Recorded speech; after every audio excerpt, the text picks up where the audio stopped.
जय श्री राम। हमें अपने जीवन के बारे में ये हमेशा पता लगाना है, ध्यान रखना है कि भैया हम अपने अंतर मन से अभी भक्त हैं, साधु हैं या अभी संसारी। तो इस वीडियो के माध्यम से एक कसौटी दी जाएगी जिसके द्वारा हम ये जान सकेंगे कि मैं अभी भक्त हूं या नहीं। क्योंकि लगभग दूसरों के बारे में हम बहुत कुछ जानते हैं, लेकिन अपने बारे में कि जैसे वो सुना था ना कि एक महात्मा जी के पास एक चद्दर थी जिसको वो ऐसे यूं डाल करके और देखते थे तो सब उनको पशु दिखाई देते थे, कोई कुत्ता, बिल्ली, गाय, भैंस ऐसे। तो कहता था महात्मा बड़े प्यार से सभी लोगों को कि पहले मनुष्य बनो। तो उनके एक करीबी ने उनसे पूछा, महात्मा जी क्या हम आपको मनुष्य दिखाई नहीं देते? तो उन्होंने वो उनको अपना जो कपड़ा था वो दिया। जब उन्होंने देखा तो कोई उनको भी मनुष्य नजर नहीं आया। तब उन्होंने कहा कि महाराज एक दिन के लिए मैं अपने घर ले जाऊं। तो वो जैसे ले गए तो सारी दुनिया को देख रहे, औरों को, अपने को नहीं देखा कि भैया तो अपना तो खुद से क्या है ये उन्होंने कभी पता नहीं लगाया। तो इसके द्वारा ये जो कसौटी है हमारी कि हमारा एकांत में चिंतन क्या चलता है? अरे चित्त की खेती होते हैं विचार।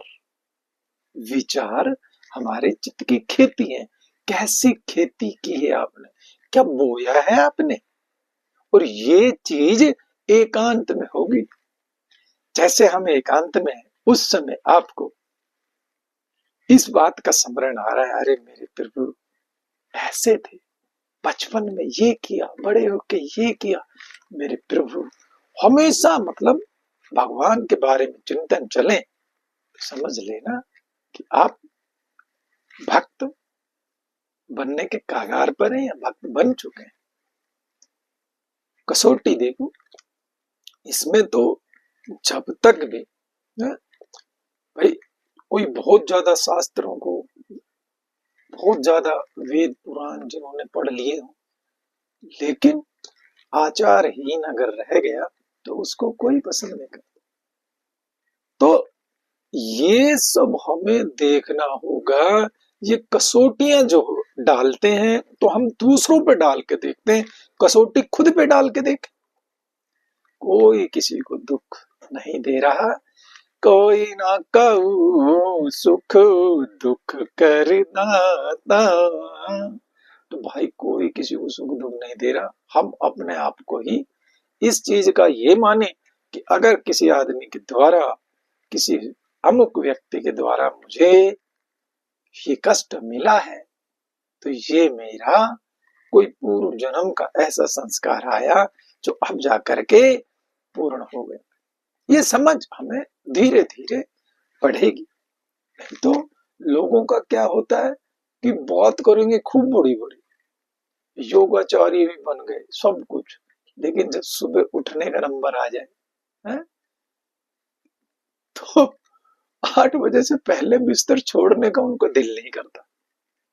ये बातें बहुत, तो वो सबसे मुख्य बात तो यही है कि जो अपना ही नहीं हो सका वो किसी और का क्या होगा। भैया सबसे ज्यादा हमें जरूरत है इस तन की। इस तन को स्वस्थ रख के, और हम कहते हैं जितना तन स्वस्थ उसमें उतना ही मन स्वस्थ रहेगा। मन स्वस्थ रहेगा तो वो परमात्मा के नजदीक। तो अब हम अगर ये सोचें कि सुबह उठ रहे हैं भैया और योगासन कर रहे हैं, ध्यान प्राणायाम कर रहे हैं।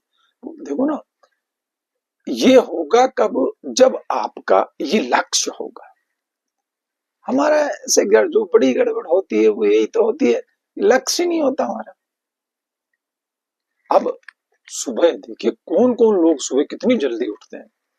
जो लोग मार्केट में सब्जी की दुकान किए हुए होते हैं उनको 4 बजे मंडी पहुंचना होता है, तो वो बेचारे 3 बजे ही अपने घर पे उठ करके तैयारी कर 4 बजे तक मंडी पहुंच जाते हैं और वहां से जाकर के जो भी खरीद के लाते हैं उसी को सारा दिन में करते। देखो संसार के लिए कितनी मेहनत कर रहा है आदमी, लेकिन अगर वही चीज आपको कही जाए कि भैया 4 बजे बिस्तर छोड़ के और भगवान का भजन करना, कभी कोई बात हो जाए, मौसम में ज्यादा ठंडक है, कोई बाहर खराब मौसम है, ठीक है, कोई अलग चीज है वो मान ली जाएगी, लेकिन हर दिन के बहाने उठा ही नहीं जा रहा। तो ये देखिए, जब तक आपका लक्ष्य नहीं बनेगा, हम अपना ये लक्ष्य ना बनाए, कोई बड़ा लक्ष्य जैसे हम बना लें। देखो ना, जब सांसारिक लक्ष्य भी हमारे होते हैं बड़े, तो उनमें हम कैसे लग जाते हैं। जो जिस बंदे को सुबह उठ करके सब्जी लानी है वो क्यों चला जाता है सब्जी लाने? क्योंकि लक्ष्य है कि भैया दुकान पर मुझे इसके द्वारा ही पैसा कमाना, तो लक्ष्य हो गए। तो ऐसे ही यदि आप अध्यात्म में या किसी और चीज में भी अपना पहले लक्ष्य क्लियर कर लेते हैं, what do you want to become, क्या बनना चाहते हैं, है? मेन मोटो क्या है आपका? यदि आप ये समझने लग जाते हैं, ये मानने लग जाते हैं, तो फिर वो चीज आपको खुद उठाएगी, खुद तोड़ाएगी। कहते ना, सपने वो नहीं होते जो सोने पे आते हैं, सपने वो होते हैं जो सोने नहीं देते। तो फिर आपको ये लगेगा ही नहीं कि भैया अभी तो 3 बजे और सो जाओ, अभी तो 4 बजे और सो जाओ। क्यों? क्योंकि आपने अपना लक्ष्य निर्धारित नहीं कर रखा। तब ये लगता है, अगर लक्ष्य निर्धारित हो जाए, है? जैसे हमने छोटी सी कहानी सुन रखी है कि एक बार बताते भाई अकबर बीरबल जा रहे और उन्होंने देखा एक पंडित बेचारा गरीब, तो अकबर ने टोंट मारा, अरे बीरबल तुम्हारे पंडित जी बेचारे इतने गरीब है। तो बोलो महाराज जी मैं इसको 3 महीने में अमीर कर दूंगा, बोलो करके दिखाओ। तो महाराज को छोड़ने के बाद में जैसे गए तो बताते हैं, उन्होंने जाकर के पंडित जी को कहा कि पंडित जी इतना सब भिक्षा जो आप मांगते हैं इससे कितना कमा ले। तो उन्होंने बताया, जैसे उदाहरण के तौर पर मान लो कि 100 रुपए। उन्होंने कहा पंडित जी मैं आपको 500 रुपए दूंगा, आपको मेरे घर पे बैठ करके और गायत्री मंत्र का जप करना है 2 घंटे 3 घंटे, ऐसा कुछ उन्होंने दिया, ये सारा दिन। तो इस तरह से आप जो मेहनत करके कमाते हो मैं उससे आपको 5 गुना 10 गुना दूंगा। पंडित जी खुश हो गए, ठीक है। तो लक्ष्य वो बना, अब वो गायत्री जप करना शुरू कर दिया और बीरबल जी डेली एक सोने की मोहर उनको देने लगे। तो उनको वो सोने की मोहर से इतना पैसा हो गया भाई, उन्होंने मकान भी खरीद लिया, गाय भी रख ली और जो भी उस टाइम की सुविधाएं थी बताते सब कुछ हो गई। अब वो सोचने लगे कि अगर ये गायत्री जो मैं इनके लिए करता हूं यदि ये मैं अपने लिए करता तो आज मेरा जीवन कहां होता, जो कि मैं पैसे के लोभ में कर रहा था। तो एक दिन उन्होंने बीरबल जी से कहा कि बीरबल हमारी ये इच्छा है कि भैया अगर आप कहें तो हम अब पैसे नहीं लेंगे, हम वैसे ही गायत्री जप करेंगे। बोले ये तो हम चाहते थे। तो जब दिल की अमीरी आने लगती है, जब आदमी की, भैया आप देख लीजिए जिन लोगों ने 4 फैक्ट्रियां लगा रखी है, जिन लोगों के पास घर में 4 कैंडिडेट और 4 गाड़ियां, 4 बाइक भी, सब चीज मतलब उनके अलग अलग है, फिर क्या हो गया? ये जो बातें समझ में आने लग जाएगी ना, उस दिन बात पल्ले पड़ेगी कि वो लोग भी वही गेहूं की रोटी खाते हैं, थोड़ा अच्छी क्वालिटी का गेहूं ले लेते होंगे, उस पे थोड़ा सा अलग से घी लगा लेते होंगे, हैं? ये बातें, लेकिन खाते वो भी दो ही रोटी।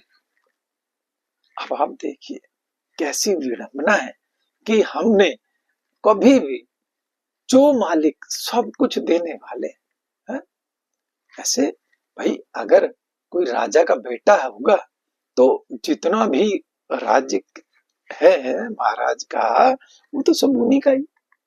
तो हम ये भूले बैठे हैं कि हम उस परमात्मा के राजकुमार हैं, और जो कुछ मेरे परमपिता परमात्मा का है, ये सारी दुनिया उन्होंने बनाई ना।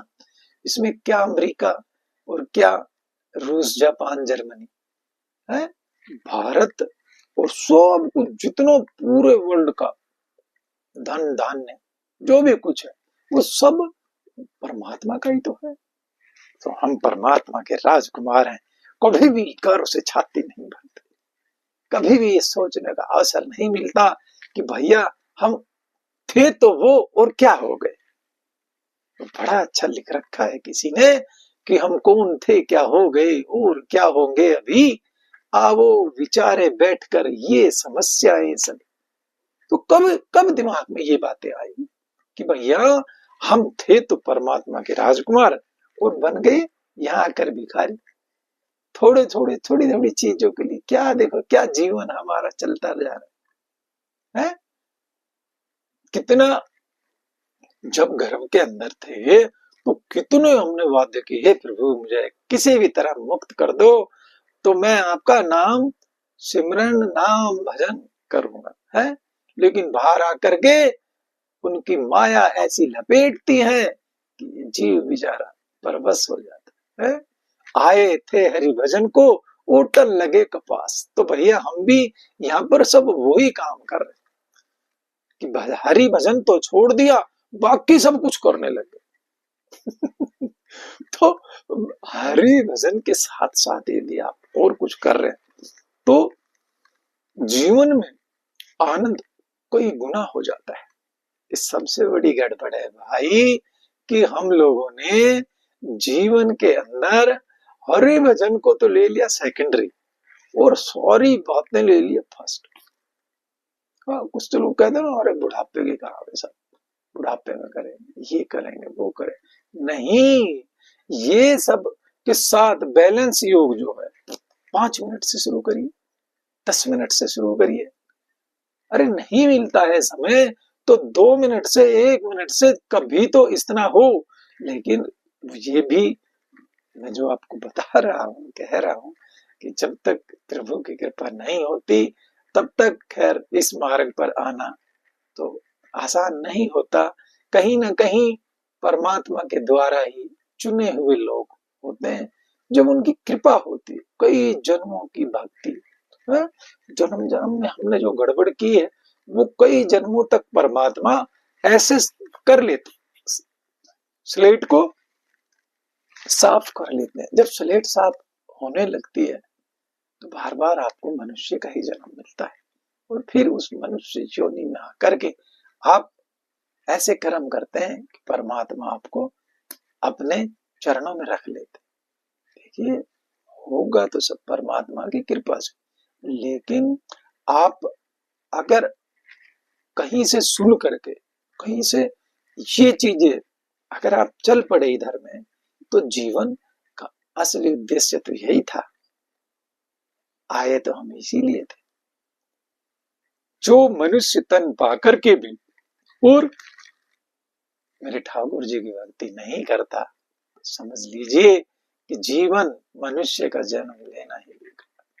क्योंकि फिर तो मनुष्य जन्म, बेशक से आप मनुष्य के तन पे हैं, लेकिन आपसे कुछ ना कुछ ऐसे गड़बड़ काम हो जाएंगे जिससे फिर पुनः ये आपको मनुष्य योनि नहीं मिल पाएगी, और आप नीचे के उसमें फेंक दिए जाओगे।